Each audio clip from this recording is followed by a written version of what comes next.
Anda masih bersama saya Anaka Wijaya dalam spesial dialog BPD Forum dan kami lanjutkan dialog bersama dengan Direktur Utama Bank Sumsel Bubble Ahmad Syamsuddin dan Dewan Pakar Asosiasi Pemerintah Provinsi Seluruh Indonesia Afiliani serta Direktur Pemasaran dan Bisnis Bank Kalteng Marzuki. Saya akan lanjut lagi ke Pak Syam. Pak Syam, bagaimana tanggapan Bapak terhadap peluang dan juga dampak pemanfaatan skema kerjasama KUB yang juga tengah didorong saat ini? Terutama juga kita tahu kita menunggu roadmap BPD dari OJK seperti apa. Ya, kalau kita lihat ya dari kacamata yang di KUB kan, ya, dari kacamata BPD yang memang masih memerlukan permodalan di bawah 3 triliun, yaitu dia mungkin itu ada peluang bagi mereka untuk memperkuat modal mereka, begitu ya. Yang kedua, peluang mereka adalah di mana mereka bisa meleverage ide induknya yang mempunyai kekuatan, misalnya dia kekuatan teknologi macam-macam, dan kemudian kekuatan juga jaringan, kekuatan juga human capitalnya, bisa ngambil peluang-peluang seperti itu. Kalau kami di Asbanda kami mendukung. Kalau Bank Sumsel Bubble sudah lewat dari 3 triliun, kita mendekati sekarang ke 5 triliun. Tetapi yang penting sebenarnya dari KUB itu adalah komitmen dari pemegang saham sebelumnya. Kan yang kalau KUB kan jadi pemegang sahamnya adalah si misalnya induknya nanti ya. Tetapi pemegang saham daerah-daerah ini harus tetap berkomitmen untuk menumbuhkan juga kapital daripada yang bank yang di KUB kan gitu. Ini penting. Kenapa? Kalau kita lihat bahwa permodalan inilah yang menjadi permasalahan di rata-rata di perbankan BPD begitu, di mana komitmen dari pemegang saham untuk mendukung banknya ini harus benar-benar konkret gitu ya. Dan di BPD Sumsel Bubble kita setoran modal bukan luar biasa. Tahun lalu aja hampir 80 miliar masuk. Kenapa mereka mau setor modal ke Bank Sumsel Bubble? Karena kita mempunyai ROE itu cukup tinggi di atas rata-rata perbankan nasional. Jadi mereka daripada taruh deposito taruh di sini saja, dan mereka nilainya ya tumbuh, gitu, nilai kapital juga mereka tumbuh, mereka juga dapat dividen yang luar biasa dibanding dia menempatkan di deposito. Dan juga dengan memiliki BPD, dia juga dapat dapat akses untuk atau kredit macam-macam yang luar biasa, walaupun tetap dibatasi dengan BMPK.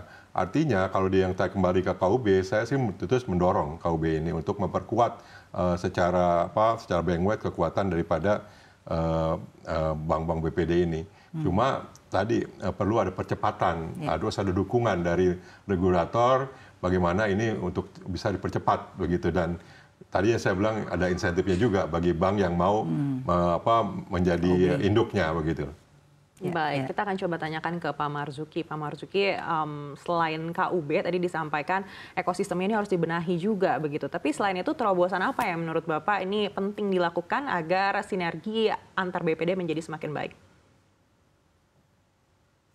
Baik, mungkin bercerita sedikit dulu bahwa Bank Kalteng itu masuk di antara 9 BPD yang kemarin modal intinya kurang dari 3 triliun. Namun kami bersyukur bahwa di tahun 2023 dan 2024 atas kolaborasi dan sinergi dari berbagai pihak, maka Bank Kalteng mampu melampaui target pemenuhan modal inti sebagaimana amanah dari POJK nomor 12 2020 untuk mencapai modal inti minimal 3 triliun. Di mana kami beserta dengan para pemegang saham, seluruh pemegang saham sepakat untuk berkomitmen menjaga lembaga Bank Kalteng untuk bisa memenuhi modal inti 3 triliun.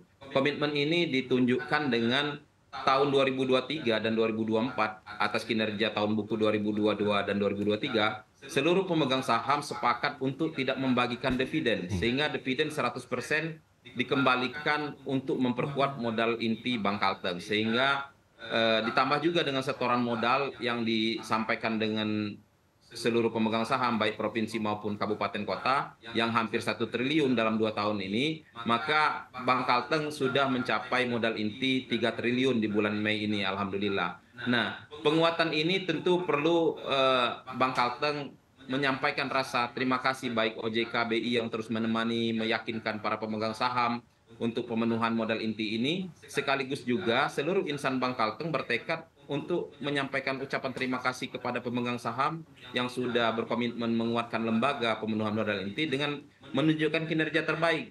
Kinerja terbaik ini tentu harus didukung dengan adanya perbaikan-perbaikan baik dari segi corporate identity, corporate culture, kemudian juga mengikuti kepada transformasi BPD atau roadmap yang nanti akan dikeluarkan oleh OJK.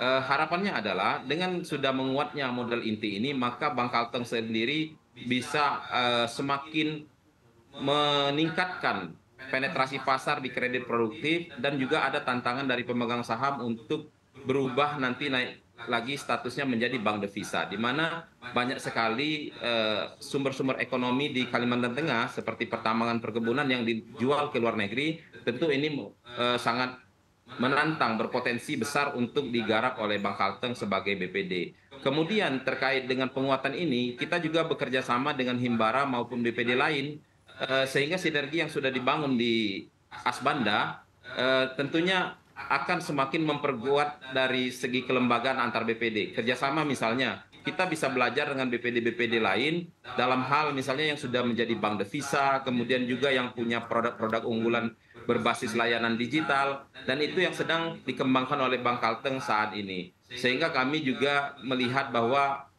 khususnya KUB yang kemarin sudah digagas oleh OJK tentu akan sangat membantu bagi teman-teman kita di BPD lain yang modal intinya masih kurang di bawah 3 triliun. Namun kami sendiri di Kalteng tetap walaupun tidak ikut di dalam program KUB, namun tentu tidak mengurangi kerjasama kami dengan BPD lain. Misalnya kita bekerja sama di beberapa program dengan Bank Jatim, dengan Bank Jateng, dengan Bank Sumsel Babel, termasuk juga kita belajar dari BPD-BPD lain gitu, Mbak. Baik, saya akan lanjut lagi ke Bu Afi. Bu Afi, harapan Ibu untuk roadmap BPD yang akan dibuat OJK seperti apa? Ya, menurut saya sih biarlah BPD itu berkembang, karena kan setiap provinsi itu punya keunggulan masing-masing dan pemerintah daerahnya juga punya program yang berbeda-beda ya. Hanya memang aturan-aturan yang mengikat itu perlu diperbaiki. Misalnya kayak PP 54 terkait dengan kepemilikannya wajib 51%. Nah, nanti kalau yang KUB itu kan susah untuk bank lain masuk, karena kalau sudah kepemilikannya harus di top up terus oleh KUB kan nggak memungkinkan. Makanya sekarang nih banyak belum terjadi. Kenapa KUB nggak terjadi di BPD? Karena aturan itu belum dicabut dan itu melibatkan Kemendagri, beda dengan OJK. Jadi ini bertentangan antara OJK minta KUB, tapi yang ini belum dicabut gitu. Jadi mungkin harus ada sinkronisasi kebijakan di antara regulator yang memang bertentangan, seperti salah satunya itu ya.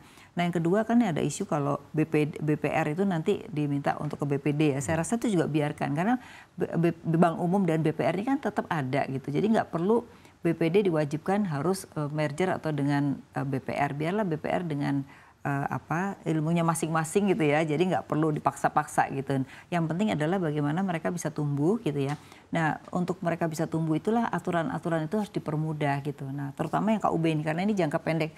Karena akhir tahun ini kan harus 3 triliun dan itu nggak diperlukan lagi, tapi harus KUB. Nah, yang mau KUB ini sekarang sudah nego-nego, tapi sulitnya karena PP 54 itu ya.